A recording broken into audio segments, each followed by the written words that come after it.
Good afternoon and Happy New Year. My name is Rambarran. I'm the chair of the California Mortgage Bankers Association's DE&I committee. Today, I have Alan Vidal from theLender here. Alan, would you introduce yourself? Hi, everyone. My name is Alan Vidal. I'm the Chief Compliance Officer here at Hometown Equity DBA theLender. And I've known Alan for close to 10 years now. And we've had a good working relationship along the way. And I wanted to share with everyone his pathway to where he is today, because it is the epitome of gumption and drive and success that puts him in this place. And I think it's a story that everybody should know. So Alan, where do you come from? Yeah, so I was born in Mexico City. And I was brought into the U.S. at a very young age, I believe at 2.5 years old, and went through the whole process of becoming a U.S. citizen today. Very proud of that. I have my dual citizenship, right, of Mexico and the U.S., but I was born in Mexico City. Okay, so in Mexico City, did your family have any connections to banking or anything like that? Not whatsoever. So Mexico City is very different, right? And today it's a very different world, but we're talking about 1978 when I was born. It went through a crash, and it was a very corrupt place. It may be less corrupt now or less, transparent on that side of it. But the only way you could get ahead in Mexico, there's no middle class. There was no middle class. It was either very low class or very, high class or political. So all the jobs that were in banking were either given by someone for a, for kind of quid pro quo, right? Something they want. But it was very difficult to get into banking. So no, none of my family are in banking. Okay. So you've been in the banking industry for over 20 years. Was there anybody that you know or you knew that was in the same industry that maybe you can use as a sounding board to move through it and up in it? So my brother is a real estate broker. He continues to be a real estate broker. So he wasn't really in banking, but he had a lot of relationships with lenders as being a real estate broker, and that really caught my eye. We're talking around late 99, 2000. When I decided to get into banking. And he was a big inspiration for me to get into banking because I saw how successful he was. And he had a little bit of, he dressed nicer than I did. Okay.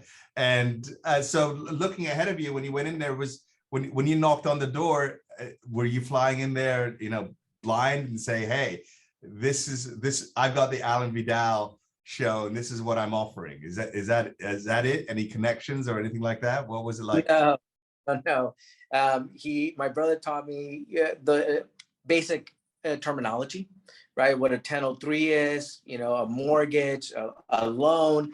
I knew nothing about that. So with that he gave me, there was Bank of America was hiring entry-level positions for a HMDA specialist. And once I got into becoming a HMDA specialist, I really, compliance caught my eye, and I really liked it. The auditing perspective, the looking up regulations, and the research part of it too. Okay, and that's something that you had a naturally inquisitive mind for, right? Yes. Okay, and, so being in compliance is a natural elevation through the system, right? Yes. Okay. Yes. So how long were you at Bank of America? I was there for about 2 years. Okay, and then did you feel that you were able to get opportunities there and build off those opportunities for your next series of employment? Bank of America is very big, right? And at that time, it continues to be big. So I felt like climbing the ladder was going to be near to impossible at Bank of America. So I got an opportunity to go, and when my naive mind, and I believed that I knew everything about mortgages, just being a HMDA specialist. Right? So I thought I can conquer the world now. I know everything about mortgages. So I got an opportunity to go work for a lender called American Residential Funding. And when I got there, it was a QC auditing position. It's completely different than HMDA, right? HMDA specialist is quality control.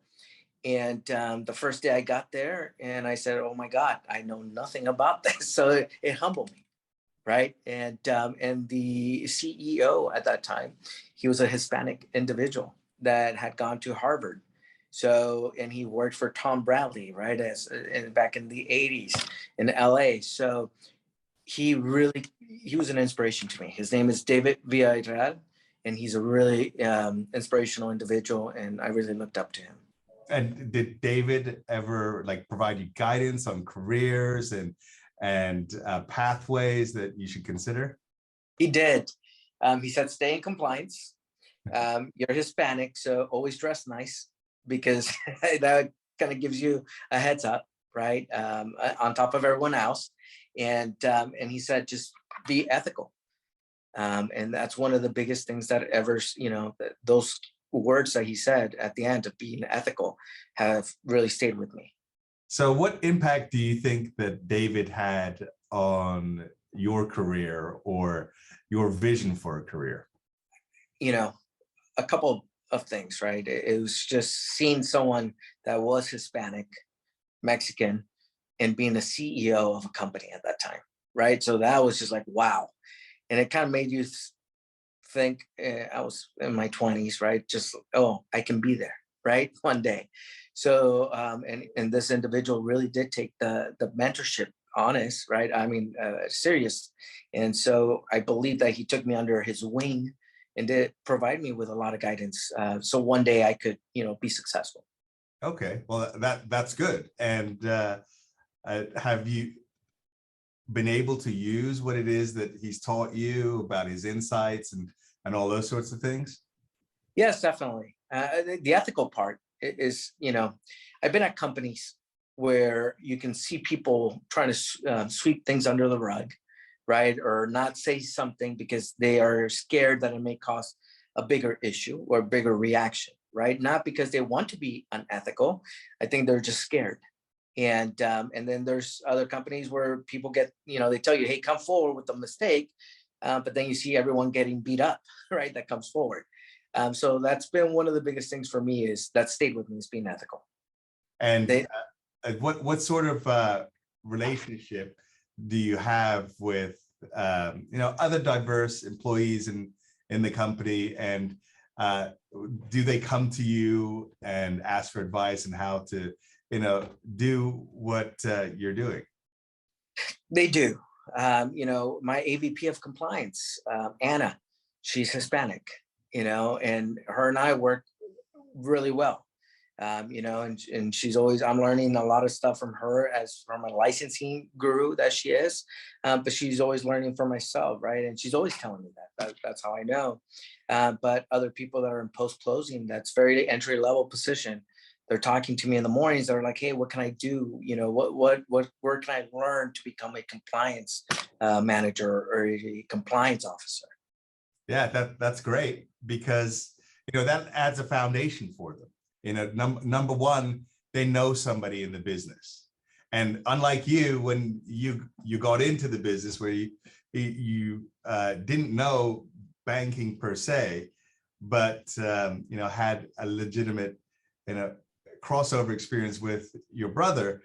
I mean, the people that are on the front line today, just say even in your firm, they don't know what's ahead of them.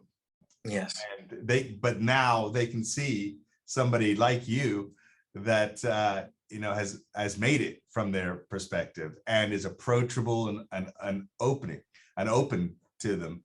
So what impact do you think that has on in just having your role has in future leaders in a company?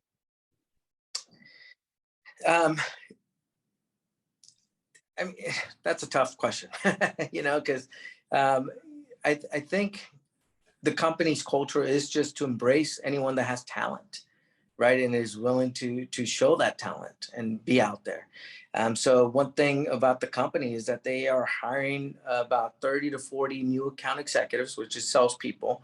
But if you come in one day when they're hiring those new executives and they're training, they're all different types of people, right? So you can have someone that in all ages, shapes, and sizes, right? And it can be from all industries. Someone that is very successful in this company, who's Asian descent.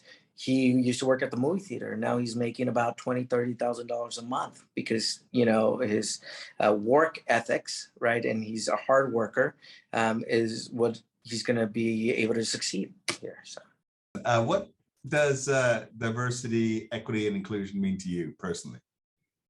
yeah, so for me personally, obviously, I feel, you know, very strong about it, because being Hispanic and seeing the struggles of some people that have the talent but just don't have any doors opening for them, or having you know, someone that has an opportunity to bring him in also, right?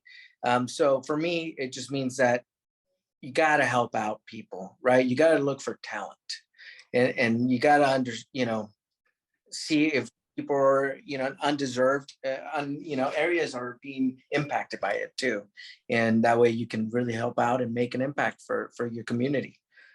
So, you know, for family members too, I have a nephew, and I'm sorry, I might digress a little bit, but I have a nephew who's actually in the banking industry. I was just thinking about it. And, you know, we have a good relationship, but not a close, I didn't think it was a close relationship. And his mom recently told me that he got into the banking industry because he looks up to me, right? And I was just like, wow. He never said anything, but he did ask me questions, you know, and I just took it as regular conversation. And he actually ended up getting into, he's got a good position, and I'm rooting for him, you know. So I mean, it does mean a lot, like you said, with David, your one of your former employers, who were able to, you know, at least show you that it can be done at a high level. I agree. So, you know, and your specific example for your family member is, you know, something similar to that experience. Like, you may not know it, but you just being there is something that's motivating enough for somebody else. Correct. All right. Well, with that, Alan, I appreciate the time. Thank you very much for spending this day with me. And it's my birthday, so Happy birthday. thanks for being part of the party. I appreciate it.